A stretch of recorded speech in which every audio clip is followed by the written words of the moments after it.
ನಮಸ್ಕಾರ. ಬೆಲ್ಜಿಯಂನ ದೇಶದಲ್ಲಿ ಇರುವಂತಹ ಎಲ್ಲ ಕನ್ನಡಿಗರು ಒಟ್ಟು ಸೇರಿ ಬೆಲ್ಜಿಯಂ ಕಲಾವೇದಿಕೆ ಅನ್ನುವ ಒಂದು ಸಂಸ್ಥೆಯನ್ನು ಹುಟ್ಟುಹಾಕಿ ತಾಯಿ ಭುವನೇಶ್ವರಿಯ ಸೇವೆಯನ್ನು ಮಾಡಲಿಕ್ಕೆ ಮುಂದಾಗಿರುವುದು ಬಹಳ ಸಂತೋಷದ ವಿಚಾರ. ಬೆಲ್ಜಿಯಂ ದೇಶದಲ್ಲಿ ವಾಸ ಮಾಡುತ್ತಿರುವ ಎಲ್ಲ ಕನ್ನಡಿಗರು ಒಟ್ಟು ಸೇರಿ ಅವರಲ್ಲಿರುವಂತಹ ಪ್ರತಿಭೆಗಳನ್ನು ಹೊರತರಲು, ಸಂಗೀತಗಾರರಿರ್ಬೋದು, ಆರ್ಟಿಸ್ಟ್ಗಳಿರ್ಬೋದು, ಮ್ಯೂಸಿಷಿಯನ್ಗಳಿರ್ಬೋದು, ಇಂತಹ ಎಲ್ಲ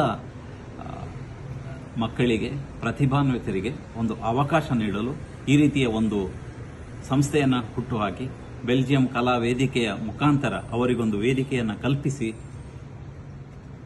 ಅವರ ಪ್ರತಿಭೆಗಳನ್ನು ಹೊರಹೊಮ್ಮುವ ಕಾರ್ಯವನ್ನು ಮಾಡಲು ಮುಂದಾಗಿರುವುದು ಬಹಳ ಸಂತೋಷ.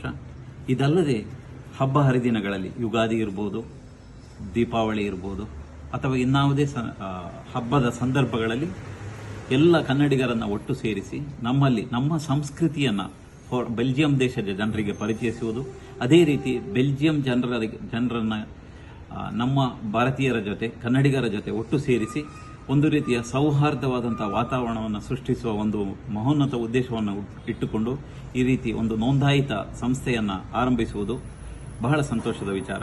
ನವೀನ್ ಶೆಟ್ಟಿ ಹಾಗೂ ಅವರ ತಂಡದವರು ಸೇರಿ ಈ ಒಂದು ವಿಶೇಷವಾದ ಪ್ರಯತ್ನಕ್ಕೆ ಮುಂದಾಗಿದ್ದಾರೆ. ಬಹಳ ಸಂತಸವಾಗ್ತಾ ಇದೆ. ಹೀಗೆ ಹೊರದೇಶಗಳಲ್ಲಿರುವಂತಹ ಕನ್ನಡಿಗರು ಒಟ್ಟು ಸೇರಿ ತಮ್ಮಲ್ಲಿರುವ ಪ್ರತಿಭೆಗಳನ್ನು, ತಮ್ಮ ದೇಶದ ಆಚಾರ ವಿಚಾರ ಸಂಸ್ಕೃತಿಗಳನ್ನು, ಸಂಸ್ಕಾರಗಳನ್ನು ಪರದೇಶದವರಿಗೆ ತೋರ್ಪಡಿಸುವುದು, ಜೊತೆಗೆ ತಮ್ಮಲ್ಲಿರುವಂತಹ ಪ್ರತಿಭೆಗಳಿಗೆ ಒಂದು ವೇದಿಕೆಯನ್ನು ಕಲ್ಪಿಸಿ ಅಂತಾರಾಷ್ಟ್ರೀಯ ಮಟ್ಟದಲ್ಲಿ ಒಂದು ವೇದಿಕೆಯನ್ನು ನಿರ್ಮಿಸಿ ಮಾಡುವಂತಹ ಒಂದು ವಿಶೇಷವಾದಂಥ ಪ್ರಯತ್ನ, ಶ್ಲಾಘನೀಯವಾದಂಥ ಪ್ರಯತ್ನ ನವೀನ್ ಶೆಟ್ಟಿ ಮತ್ತು ತಂಡಕ್ಕೆ ಒಬ್ಬ ಕನ್ನಡಿಗನಾಗಿ ನಾನು ಹೃದಯಪೂರ್ವಕವಾದಂತಹ ಶುಭ ಹಾರೈಕೆಗಳನ್ನು ಹಾರೈಸುತ್ತೇನೆ. ಜೈ ಹಿಂದ್, ಜೈ ಭುವನೇಶ್ವರಿ.